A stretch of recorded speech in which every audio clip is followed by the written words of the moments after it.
What's good, YouTube? Flash Beast. Damn, I just heard about the trade, man, between Seattle and Washington Mystics, man. So apparently Brittney Sykes, Slim, one of my favorite guards to watch play in the WNBA, gets traded now to the Seattle Storm. We're going to add her to Gabby Williams, Skylar Diggins, and those guards that they have over there. Wow. As far as the Mystics side, they got Alicia Clark. I mean, I don't know how she fits in there, but I mean, it's not a bad player to pick up. She has some experience. She's won something, but it seems like it was more like really about the pick. So, and they also traded Seattle's pick. So Seattle's like not taking any young players. That's wild. They're going with veterans and really going for it. I don't know. Whereas Washington is doing the opposite. Like they're getting rid of every player with any age.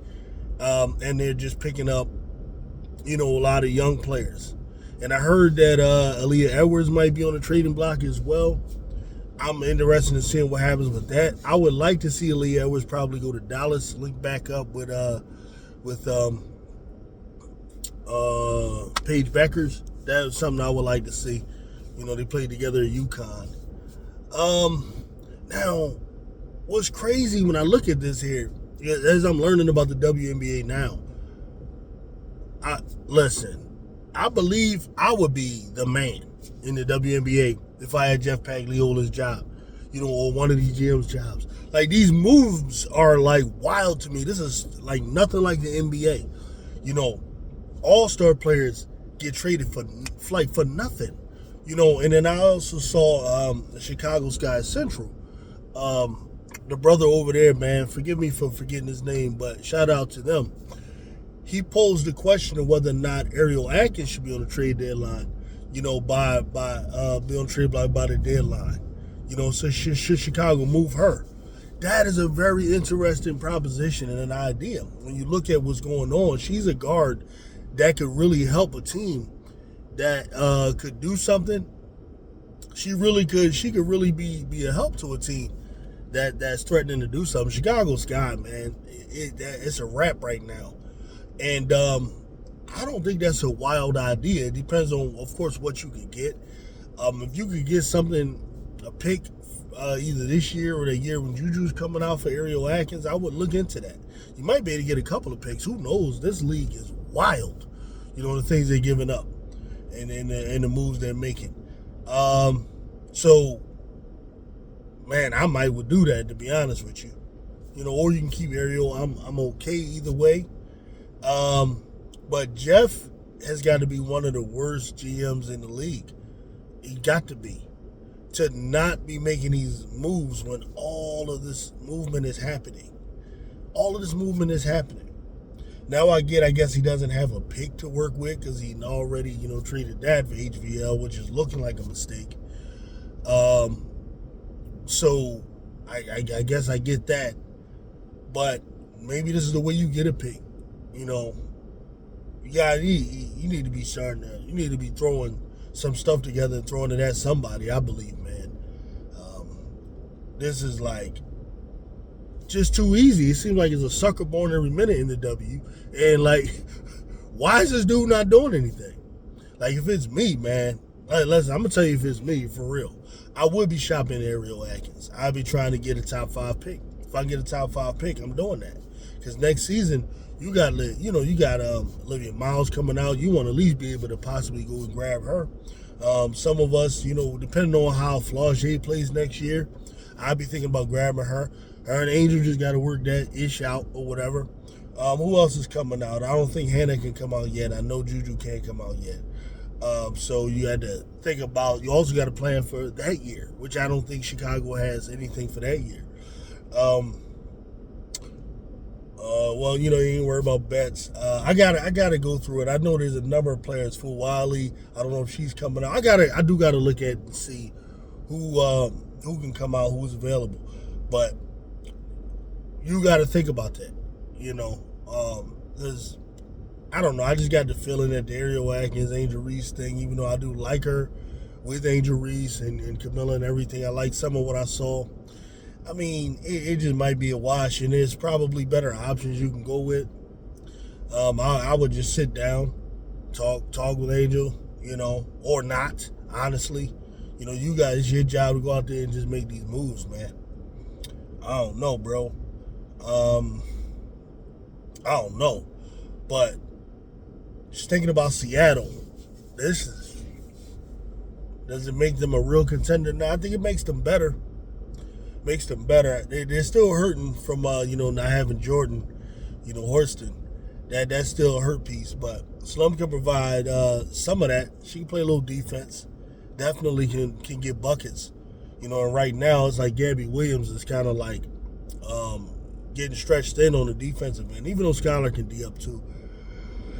I don't know how they all fit there, man. They're going to go with the 3-guard rotation, Skylar, Gabby, and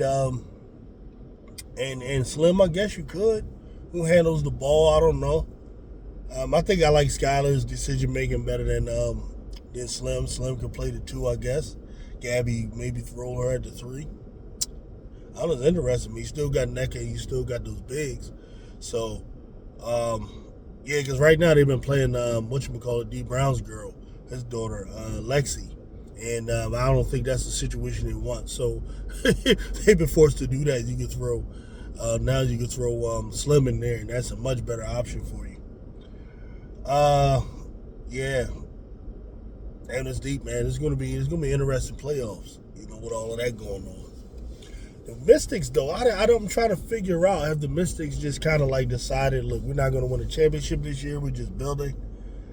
So they just said we're not going to go, which makes sense. It does make sense. And teams do need to think like that, need to be realistic about what they can really do and make moves accordingly. It seems like everybody does that except the Chicago Sky. Chicago Sky, I think they're just delusional, man. I think, and what I've heard with Jeff P., his experience is really in soccer. That's crazy, man. Listen, football team owners and not owners, but officers of operations and GMs don't always have to have a background in that sport. Like, you can look at the Philadelphia Eagles with Howie Roseman, he didn't, but Howie Roseman is so good with money. That was the one thing he could do, and then he kind of learned, And then you have scouts, of course, that you rely on. So there's a problem here with Chicago, right? Jeff shouldn't have to understand everything from the standpoint of like talent and how to put a team together, and he shouldn't be the guy to have to do that necessarily, right? He should have scouts that know exactly what type of team they're trying to put together and what skill sets they're looking for, what attributes and what qualities and players that they want. They want dogs, This year, I think they just had no idea what they want to do. I'm starting to believe some of the what some of the other brothers have been saying as far as they wanted to clean up the image. And last year they had a problem with the image of the team, which was led by, a black woman who, I guess, wore braids. You're talking about Teaspoon. And it was a team that was perceived to be this tough black team that, maybe bullied teams and stuff like that. I mean, this was the propaganda that was put out there. I never thought so. I always saw them as kind of like a family-oriented type of team. That was the energy I got, because when I watch Teaspoon and I look at Angel Reese and I look at Camilla, like I see young girls and I see Teaspoon as like an auntie type of figure. That's what I see. Some other people who can't relate to black people and black culture, they might see thugs and all of that kind of stuff because they watching a little bit too much Boys in the Hood and watching, stupid shit on TV. So they get a different image, right? So I never saw them that way, but it appears to me that maybe Jeff did see it that way. And so what he did, I mean, you do got to look at the draft. Besides the one player, the one African girl, they did draft pretty much all, Europeans or white girls and stuff like that. So I don't know. There could be some truth to that. I don't know, man. But you know what? I'm going to talk about this later. So I'll get with y'all.